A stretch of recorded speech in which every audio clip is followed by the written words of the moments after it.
இன்னைக்கு எங்கள் வீட்டு சாப்பாடு சுட சுட சாதம், முருங்கைக்காய் சாம்பார், அருமையாக எறா தொக்கு, எறா வறுவல், அருமையான சாப்பாடு. இது ஆஸ் யூஷுவல் சாம்பார்லாம் நான் ஏற்கனவே போட்டிருக்கேன். இது தொக்கு வந்து நல்ல வெங்காயம், ஒரு 3 வெங்காயம் 3 தக்காளி நல்லா வதக்கிட்டு, அதுக்கப்புறம் இஞ்சி பூண்டு ஒரு பச்சை மிளகா அரைச்சி அதை பேஸ்ட்டு போட்டுட்டு, கொஞ்சம் கரம் மசாலா, அப்புறம் மஞ்சத்தூள், மிளகாத்தூள், உப்பு, குழம்பு மிளகாத்தூள் போட்டுட்டு நல்லா பரட்டிட்டு எறாவையும் போட்டு நல்லா அப்படியே திறந்த மாதிரி வந்து சிம்மில் வச்சிடணும்.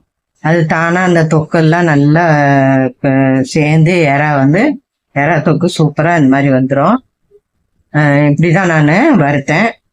அப்புறம் வந்து ரசம், ஊறுகாய், இதுதான் இதே சாப்பாடு எங்கள் வீட்டில். சாம்பார் ஏற்கனவே வீடியோவில் போட்டிருக்கேன், முருங்கைக்காய் சாம்பார், பார்த்துக்கோங்க.